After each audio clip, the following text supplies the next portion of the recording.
Hi friends, welcome to Bandar రుచులు. ఈరోజు నేను చేయబోయే రెసిపీ గులాబ్ జామున్. దీనికోసం నేను ఇన్స్టెంట్ గులాబ్ జామ్ పౌడర్ తీసుకున్నానండి.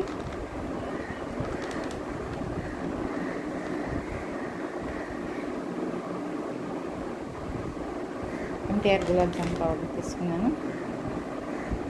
దీన్ని ఒక బౌల్లో తీసుకుంటున్నాను.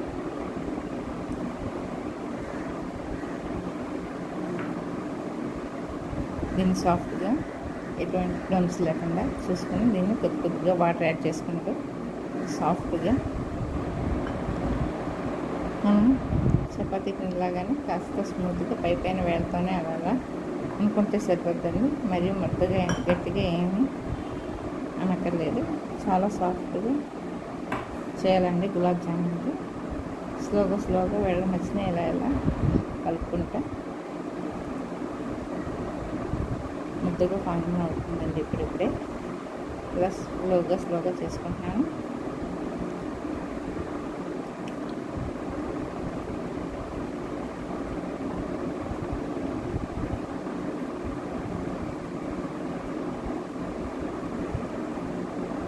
కొద్దిగా ఇంకా కొంచెం పొడిగా ఉందండి. ఇంకొక కొంచెం కొద్దిగా అయితే సరిపోద్ది వాటర్. కొద్దిగా టచ్ చేసుకుంటున్నాను వాటర్ని. కొద్దిగా అయితే సరిపోయింది పర్ఫెక్ట్గా. ఇప్పుడైతే ఇంకా వాటర్ సరిపోతే మొత్తం అంతా ఫామ్ అయిపోయిందండి. ఇంతలాగా వచ్చేసింది. ఇట్లాగా ఇప్పుడు దీనిలోకి 1 టేబుల్ స్పూన్ నెయ్యి తీసుకుని మొత్తం అంతా పట్టించేసి ఇంటికి ఇలా 10 నిమిషాలు వదిలేయాలండి. ఇప్పుడు మూత పెట్టేసుకుని 10 నిమిషాలు పక్కన పెట్టేసుకుంటున్నాను.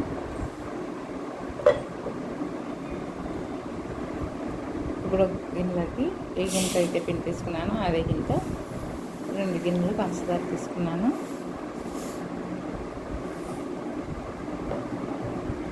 ఎంతైతే పంచదార తీసుకుంటామో వాటర్ కూడా అంతే తీసుకోవాలండి. 2 గిన్నెల నీళ్ళు కూడా తీసుకున్నాను.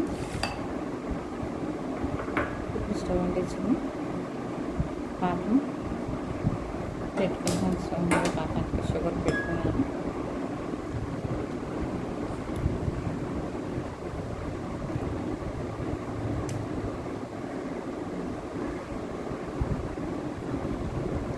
పంచదార కరుగుతుందండి. పంచదార కరిగేంత వరకు వస్తూ తిప్పుకుంటా పంచదార కరిగించుకోవాలి. ఇప్పుడు పంచదార అంతా మరుగుతుందండి. పాకం వస్తుంది కదా, ఇలా 2-3 పొంగులుగా వస్తే అయిందో లేదో ఒకసారి టెస్ట్ చేసుకుంటున్నాను. ఇంకా కొంచెం స్టిక్కీ అవ్వలేదండి, లేతగా ఉంది. కొద్దిగా సేపు ఊరుకున్నాను. తర్వాత ఇప్పుడు దానిలో 1 స్పూన్ 2-3 ఏలక్కాయలు వేసుకుంటున్నానండి. మళ్ళీ మొత్తం అంతా ఒకసారి కలుపుకోవాలి.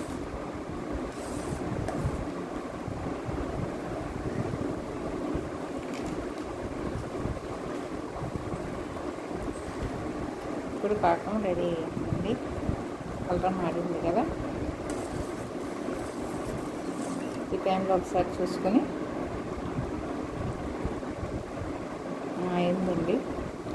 ఇంకా ఇప్పుడు స్టవ్ ఆఫ్ చేసేసి మూత పెట్టేసుకున్నాను. ఇప్పుడు పిండిని తీసి ఉండలు చేసుకోవడానికి మళ్ళీ మొత్తం ఒకసారి కలుపుకున్నాను.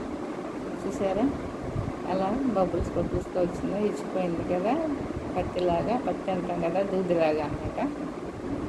అలా మొత్తం అంతా పిండి గుల్లగా వచ్చింది. ఇప్పుడు దీన్ని రౌండ్ షేప్లో చిన్న బౌల్స్లా చేసుకుంటున్నాను. కొంచెం గట్టిగా ప్రెషర్ ఇచ్చి మరి రౌండ్ చుట్టున్నానండి. ఇలా చుట్టుకుంటే మనకి గులాబ్ జామ్ ఫ్రై చేసేటప్పుడు మనకి బాగుంటుంది, రౌండ్గా ఉంటుంది. క్రాక్స్ రాకుండా ఉండటానికని అలా కొంచెం ఒత్తి మరీ చేస్తున్నాను. ఎలాగే చేసుకోవాలండి. సైజ్ అనేది మన ఇష్టం అండి. చిన్నగా కావాలంటే చిన్నగా చేసుకోవచ్చు, పెద్దవి కావాలంటే పెద్దవి చేసుకోవచ్చు. నేనైతే మీడియం సైజులో చేస్తున్నాను. ఏ సైజు అయినా సరే మన ఇష్టం అండి.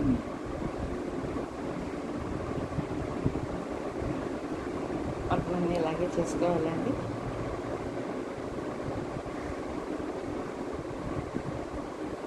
చాలా సాఫ్ట్గా ఉందండి.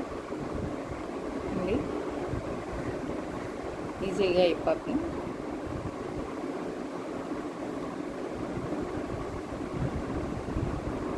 చూసారా, బాల్ లాగా అయిపోయింది.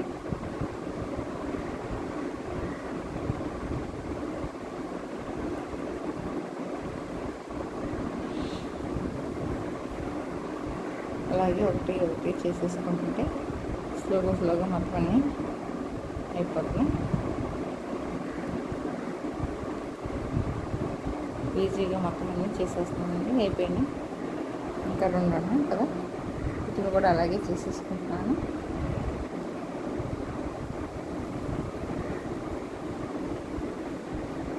గులాబ్ జామ్ అంటే ఎవరికి ఇష్టం ఉండదండి, అందరికీ ఇష్టం ఉంటుంది. కానీ చాలా సింపుల్ అండి, చాలా టేస్టీ గులాబ్ జామ్ మాత్రం.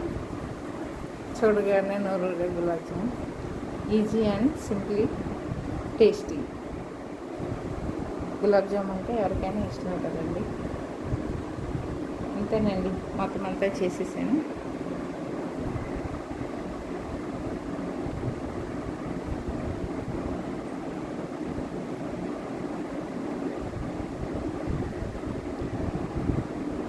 ఇప్పుడు ఫ్రై చేసుకుంటాను అండి.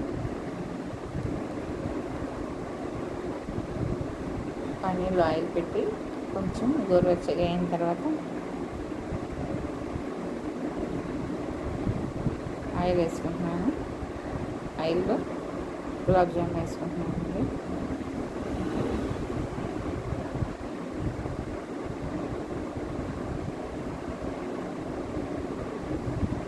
లో ఫ్లేమ్లోనే పెట్టుకుని వేపుకోవాలండి. అప్పుడే అవి క్రాక్స్ రాకుండా చక్కగా మంచి కలర్లో వస్తాయి. నీట్గా కూడా ఫ్రై అవుతాయండి. వేసిన వెంటనే కూడా కలపకూడదు. ఒక నిమిషం ఆగి వాటిని స్లోగా కలుపుకోవాలండి. చూసారా, కలర్ వస్తుంది కొంచెం ఇప్పుడే. పైకి కూడా కాలుతున్నాయి కదా.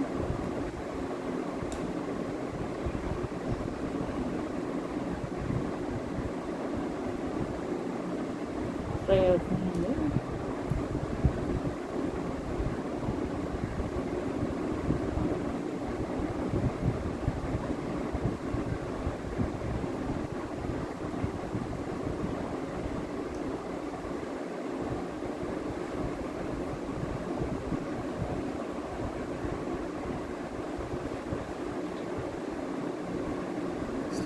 స్లోగా కలుపుకోవాలండి. గులాబ్ జామ్ ఎప్పుడైనా సరే, లేదంటే ఇరిగిపోతుంది, ముక్కలు అయిపోతాయి. చూసారా, మంచి కలర్ వస్తుంది. ఇంకా కొంచెం కలర్ రావాలండి, లేదంటే పాకం వేసేసరికి ఇంకా కలర్ తగ్గిపోతుంటాయి. ఇంకా కొంచెం డార్క్ కలర్ వస్తే బాగుంటుంది. అందుకే మళ్ళీ ఇంకొకసారి కలర్ డార్క్ వచ్చేంత వరకు, బ్రౌన్ వచ్చేంత వరకు ఫ్రై చేస్తున్నాను.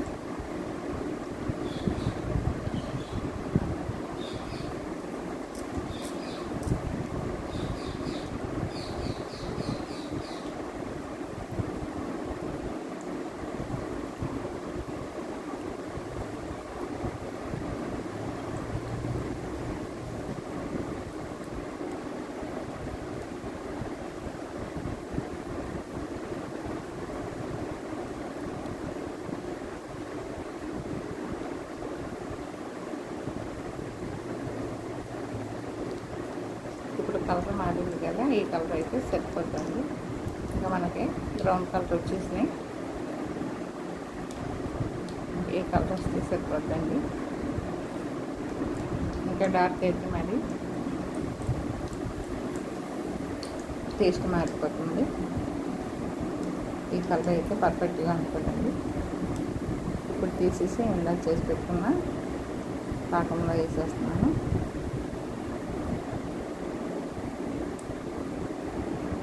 పాకం గోరువెచ్చగా ఉన్నప్పుడే వేయాలండి.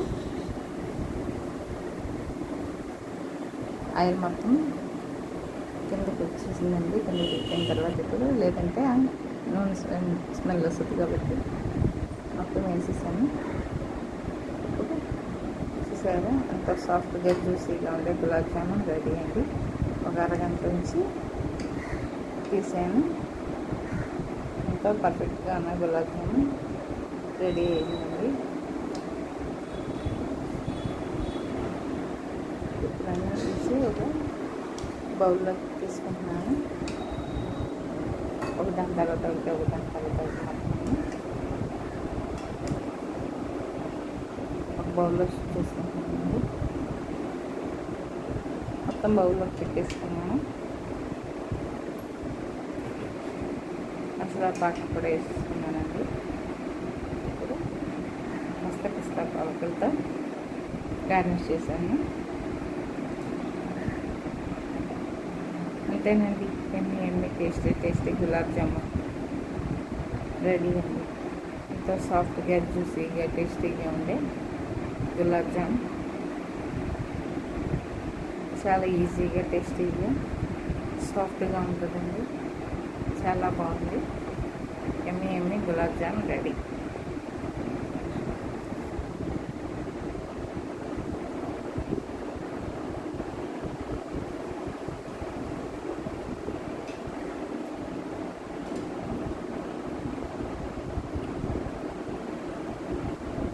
చూసారా ఎంత సాఫ్ట్గా ఉందో, జ్యూసీగా సాఫ్ట్గా జ్యూసీగా ఉంది. చూసారా జ్యూసీగా ఉంది. అంతే చూడగానే నూరూరే గులాబ్ జామున్ రెడీ.